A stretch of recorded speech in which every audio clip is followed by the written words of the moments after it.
Hi hello ಎಲ್ರಿಗೂ welcome back to my YouTube channel ಅಂತ ಹೇಳ್ತಾ, ಇಂಡಿಯಾ ಹಾಗೂ ಬಾಂಗ್ಲಾದೇಶ್ ಡೇ 2 ಅಲ್ಲಿ ಏನೇನಾಯಿತು, ಯಾರ್ಯಾರು ಹಾಗೂ ಯಾವ್ಯಾವ ಇನ್ನಿಂಗ್ಸಲ್ಲಿ ಯಾರ್ಯಾರು ವಿಕೆಟ್ ಆದರು, ಯಾರ್ಯಾರು ಏನೇನು ಬ್ಯಾಟಿಂಗಲ್ಲಿ ಹೇಗೆ ಮಿಂಚಿದ್ರೆ ಎಲ್ಲ ವೀಡಿಯೋನ ಎಲ್ಲ ಅಪ್ಡೇಟ್ ಹೇಳಲಿಕ್ಕೆ ಈ ವಿಡಿಯೋ ಮಾಡ್ತಾ ಇರೋದು. ಪ್ಲೀಸ್ ಯಾರೆಲ್ಲ ನನ್ನ ಚಾನಲ್ನ ಮೊದಲೇ ಟೈಮ್ ವಿಸಿಟ್ ಮಾಡ್ತಾ ಇದ್ದೀರಾ, ಎಲ್ಲ ಕ್ರಿಕೆಟ್ ಅಪ್ಡೇಟ್ಗೋಸ್ಕರ ನನ್ನ ಚಾನಲ್ನ ಪ್ಲೀಸ್ ಸಬ್ಸ್ಕ್ರೈಬ್ ಮಾಡ್ಕೊಳ್ಳಿ ಅಂತ ಹೇಳ್ತಾ ಬಂದುಬಿಡೋಣ. ಯಾವ್ಯಾವ ರೀತಿ ನಮ್ಮ ಇಂಡಿಯಾ ಡೇ 2 ಅಲ್ಲಿ ಯಾವ ರೀತಿ ಸೆಷನ್ ಕಂಪ್ಲೀಟ್ ಮಾಡ್ತು ಲಂಚ್ ಬ್ರೇಕ್ ತನಕ ಅಂತ ನೋಡಿಬಿಡೋಣ.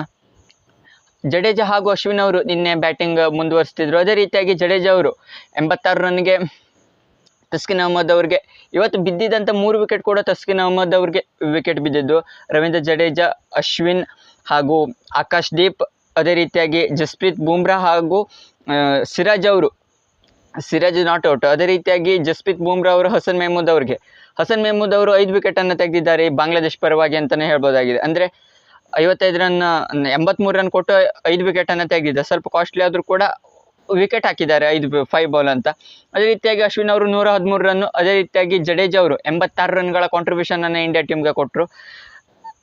ಇಲ್ಲಿ ಮಿರಾಜ್ ಅವರು 1 ವಿಕೆಟ್, ಹಾಗೆ ಎನ್ ರಾನಾ ಅವರು 1 ವಿಕೆಟ್, ತಸ್ಕಿನ್ ಅಹ್ಮದ್ ಅವರು 3 ವಿಕೆಟನ್ನು ಹಾಕಿದರು ಬಾಂಗ್ಲಾದೇಶ್ ಪರವಾಗಿ. ಅದೇ ರೀತಿಯಾಗಿ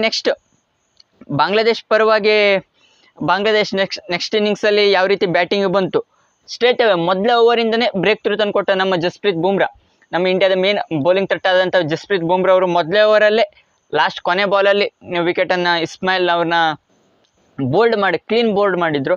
ಅದೇ ರೀತಿಯಾಗಿ ನೆಕ್ಸ್ಟ್ ಒಮ್ಮೆ ಅಂದರೆ ಆಕಾಶ್ ದೀಪ್ ಸ್ಪೆಲ್ಲಿಗೆ ಬಂದಿದ್ದರು ಬೇಗ ಹಸನ್, ಅದೇ ರೀತಿಯಾಗಿ ಮೊಮಿನುಲ್ ಹೆಕ್ಯೂ ಏನೋ ಗೊತ್ತಿಲ್ಲ, ಮೊಮಿನುಲ್ ಹೆಕ್ಯೂ ಆಕಾಶ್ ದೀಪ್ಗೆ ಜಸ್ಟ್ ರೌಂಡ್ ದ ವಿಕೆಟ್ ಬಂದ್ಕೊಂಡು 2 ಬಾಲ್ ಯಾರ್ಕರ್ ಹಾಕಿದ್ರು, 2 ಬಾಲ್ ಕ್ಲೀನ್ ಬೋರ್ಡ್ ಸಿಕ್ಕಾಪಟ್ಟೆ ಸ್ವಿಂಗ್ ಆಗ್ತಿತ್ತು. ಅದೇ ರೀತಿಯಾಗಿ ಆಕಾಶ್ ದೀಪ್ ಅವ್ರಿಗೆ 2 ವಿಕೆಟ್ ಆಯಿತು. ಅದೇ ರೀತಿಯಾಗಿ ನೆಕ್ಸ್ಟ್ ನಜೀಮುಲ್ ಹುಸೇನ್ ಶಂಟೋ ಅವರು ಹಾಗೂ ಮುಷಿಪುರ್ ರಹೀಮ್ ಅವರು. ನಜೀಮುಲ್ ಹುಸೇನ್ ಶಂಟೋ ಅವರು ಸ್ವಲ್ಪ ತಾಳ್ಮೆಯುತವಾಗಿ ಆಟಾಡಿ ನೆಕ್ಸ್ಟ್ ಮೊಹಮ್ಮದ್ ಸಿರಾಜ್ ಅವ್ರಿಗೆ 20 ರನ್ಗೆ ವಿಕೆಟ್ ಒಪ್ಪಿಸಿದ್ರು. ವಿರಾಟ್ ಕೊಹ್ಲಿ ಅವರು ಸ್ಲಿಪ್ಪಲ್ಲಿ ಕ್ಯಾಚ್ ಹಿಡಿದ್ರು. ಅದೇ ರೀತಿಯಾಗಿ ಮುಷಿಪುರ್ ರಹೀಮ್ ಅವ್ರಿಗೆ ಜಸ್ಪ್ರೀತ್ ಬೂಮ್ರಾ ಅವರು ಸೇಮ್ ಸ್ಲಿಪ್ ಕ್ಯಾಚೆ KL ರಾಹುಲ್ ಅವರು ಹಿಡಿದದ್ದು ಥರ್ಡ್ ಸ್ಲಿಪ್ಪಲ್ಲಿ. ಅದೇ ರೀತಿಯಾಗಿ ಲಿಟನ್ ದಾಸ್ ಹಾಗೂ ಶಕೀಬ್ ಅಲ್ ಹಸನ್ ಅವರು ಸ್ವಲ್ಪ ಬಾಂಗ್ಲಾದೇಶ್ಗೂ ಹೋಪ್ ತಂದು ಕೊಡ್ತಿದ್ರು, ಅಂದರೆ ಸ್ವಲ್ಪ ಪಾರ್ಟ್ನರ್ಶಿಪ್ ಬಿಲ್ಡ್ ಮಾಡ್ತಾನೆ ಇದ್ರು. ಅಲ್ಲಿ ರವೀಂದ್ರ ಜಡೇಜಾ ಇಬ್ರಿಗೂ ಕೂಡ ಪೆವಿಲಿಯನ್ ಕಡೆ ದಾರಿ ತೋರಿಸಿದ್ರು. ಅಂದರೆ ರಿಷಬ್ ಪಂತ್ ಕ್ಯಾಚ್ ಹಿಡಿದದ್ದು ಶಕೀಬ್ ಅಲ್ ಹಸನ್ಗೆ 32 ರನ್ಗಳನ್ನು ಹೊಡಿತಾ ಇದ್ರು. ಜಸ್ಟ್ ಮೂವ್ ಆನ್ ಆಗ್ತಾ ಇದ್ರು ಬಾಂಗ್ಲಾದೇಶ್. ಅದೇ ಥರ ಲಿಟನ್ ದಾಸ್ ಅವರು ಕೂಡ ರವೀಂದ್ರ ಜಡೇಜಾ ಅವ್ರಿಗೆ ಕ್ಯಾಚ್ ಸಬ್ಸ್ಟಿಟ್ಯೂಟ್ ಫೀಲ್ಡರ್ ಆದಂಥ ಧ್ರುವ್ ಜುರೇಲ್ ಅವರು ಕ್ಯಾಚ್ ಹಿಡಿದಿದ್ರು.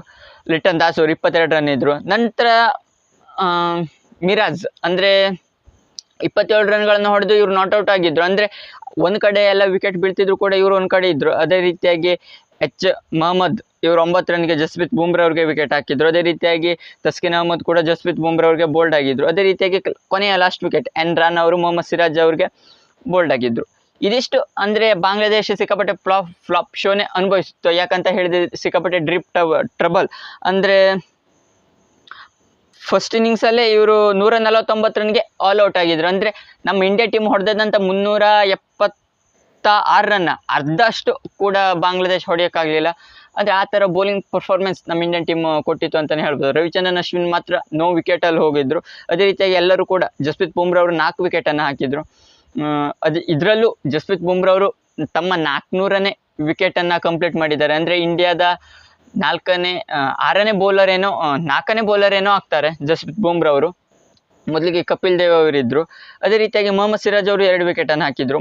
ಮೊಹಮ್ಮದ್ ಸಿರಾಜ್ ಅವ್ರಿಗೆ ಮತ್ತೊಂದು ವಿಕೆಟ್ ಬೀಳಬೇಕಾಗಿತ್ತು, ಆದರೆ ಇಂಡಿಯಾ ಟೀಮ್ ಯಾವುದೇ ರಿವ್ಯೂ ಅಂತ ತಗೊಳ್ಳಿಲ್ಲ. ಅಂದರೆ ಲೆಗ್ ಸ್ಟಂಪು ಹೋಗ್ತಾ ಇತ್ತು. 2ನೇ ವಿಕೆಟ್ ಯಾರ್ದು ಅಂತ ಹೇಳಿದರೆ ಝಡ್ ಹಸನ್ ಅವ್ರದ್ದು. ಅಂದರೆ ಲೆಗ್ ಸೈಡ್ಗೆ ಹೋಗ್ತಿತ್ತು ಅಂತ ರಿವ್ಯೂ ತಗೊಳ್ಳಿಲ್ಲ, ಆದರೂ ಅದು ವಿಕೆಟೇ ಆಗ್ತಿತ್ತು. ಅದೇ ರೀತಿಯಾಗಿ ಮೊಹಮ್ಮದ್ ಸಿರಾಜ್ ಅವರು 2 ವಿಕೆಟ್, ಆಕಾಶ್ ದೀಪ್ ಅವರು ಬ್ರೇಕ್ ಥ್ರೂ ಅಂದರೆ ಜಸ್ಟ್ 2 ವಿಕೆಟನ್ನು in swing round the wicket ಬಂದ್ಕೊಂಡು 2 ವಿಕೆಟ್ ಹಾಕಿದ್ರು. ರವಿಚಂದ್ರನ್ ಅಶ್ವಿನ್ ಮಾತ್ರ ಯಾವುದೇ ವಿಕೆಟ್ ಲೆಸ್ ಹೋಗಿದ್ರು. ರವೀಂದ್ರ ಜಡೇಜಾ 2 ವಿಕೆಟನ್ನು ಹಾಕಿದ್ರು. ಎಲ್ಲ ನಮ್ಮ ಇಂಡಿಯಾ ಬೌಲಿಂಗ್ ಸ್ಪೆಲ್ ಅಂತೂ ಒಳ್ಳೆಯೇ ಹಾಕಿದ್ರು. ಅದೇ ರೀತಿಯಾಗಿ 149 ರನ್ನು ಆಲ್ ಔಟ್ ಆದಮೇಲೆ ನಮ್ಮ ಇಂಡಿಯನ್ ಟೀಮ್ ಮತ್ತೆ ಬ್ಯಾಟಿಂಗ್ ಬಂತು. ಮತ್ತೆ ನಿರಾಸೆ. ಅಂದರೆ ರೋಹಿತ್ ಶರ್ಮಾ ಹಾಗೂ ಯಶಸ್ವಿ ಜೈಸ್ವಾಲ್ ಅಗ್ರೆಸಿವ್ ಅಪ್ರೋಚಲ್ಲಿ ಇಬ್ಬರು ಕೂಡ ಔಟ್ ಆದರು. ಅಂದರೆ ಒಂದು ತಸ್ಕಿನ್ ಅಹ್ಮದ್ಗೆ ರೋಹಿತ್ ಶರ್ಮಾ ಅವರು ಕ್ಯಾಚ್ ಆದರು. ಅದೇ ರೀತಿಯಾಗಿ ನದೀಮ್ ರಾನಾ ಅವ್ರಿಗೆ ಲಿಟನ್ ದಾಸ್ ಹತ್ರ ಕ್ಯಾಚ್ ಕೊಟ್ಟು ಯಶಸ್ವಿ ಜೈಸ್ವಾಲ್ ಅವರು ವಿಕೆಟ್ ಒಪ್ಪಿಸಿದ್ರು. ಅದೇ ರೀತಿಯಾಗಿ ಗಿಲ್ ಹಾಗೂ ವಿರಾಟ್ ಕೊಹ್ಲಿ ಸ್ವಲ್ಪ ಮೂವ್ ಆನ್ ಆಗ್ತಾ ಇದ್ರು. ಅಲ್ಲಿ ವಿರಾಟ್ ಕೊಹ್ಲಿ ಅವರು LBW ಆದರು ಮೆಹದಿ ಹಸನ್ ಮಿರಾಜ್ ಅವ್ರಿಗೆ.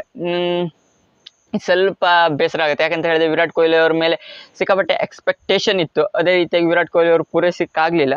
ನೋಡ ಹೋಪ್ಫುಲಿ ಸೆಕೆಂಡ್ ಟೆಸ್ಟಲ್ಲಿ ಏನಾದರೂ ಮುಂದುವರಿತಾರೆ ಅಂತ. ಇವಾಗ ರಿಷಬ್ ಪಂತ್ ಹಾಗೂ ಶುಭ್ಮನ್ ಗಿಲ್ ಇಬ್ಬರ ನಡುವೆ ಪಾರ್ಟ್ನರ್ಶಿಪ್ ಇದೆ. ಶುಭ್ಮನ್ ಗಿಲ್ ಅವರು 33 ರನ್ಗೆ ನಾಟ್ಔಟ್ ಆಗಿದ್ದಾರೆ. ಅದೇ ರೀತಿಯಾಗಿ ರಿಷಬ್ ಪಂತ್ 12 ರನ್ಗೆ. ನೋಡೋಣ ನಾಳೆ ಯಾವ್ಯಾವ ರೀತಿ ನಮ್ಮ ಇಂಡಿಯಾ ಟೀಮ್ ನಾಳೆ ಲಾಸ್ಟ್ ಲಂಚ್ ಬ್ರೇಕ್ ಅಂದರೆ ಟೀ ಬ್ರೇಕ್ ತನಕ ಏನಾದರೂ ಆಟಾಡಿ ಡಿಕ್ಲೇರ್ ಕೊಡುತ್ತಾ ಅಂದರೆ ನಾಳೆಗೆ, ಅಥವಾ ಮುಗಿಸುವಂಥ ಟೆಸ್ಟ್ ಬೇಗನೆ ಡಿಕ್ಲೇರ್ ಏನಾದರೂ ಕೊಡುತ್ತಾ ನೋಡೋಣ. ಇದಿಷ್ಟು ಡೇ 2 ಆಗಿತ್ತು ಇಂಡಿಯಾ ಹಾಗೂ ಬಾಂಗ್ಲಾದೇಶ್ನ. ಹೇಗನ್ನಿಸ್ತು ನಿಮ್ಗೆ ವಿಡಿಯೋ? ನಾಳೆಗೆ ಆಲ್ ಔಟ್ ಆಗ್ಬೋದಾ ಬಾಂಗ್ಲಾದೇಶ ಏನಂತ ನೀವು ಕಮೆಂಟ್ ಮೂಲಕ ತಿಳಿಸ್ಬೇಕಾಗಿದೆ. ಸಿಗೋಣ ಮುಂದಿನ ವಿಡಿಯೋದಲ್ಲಿ.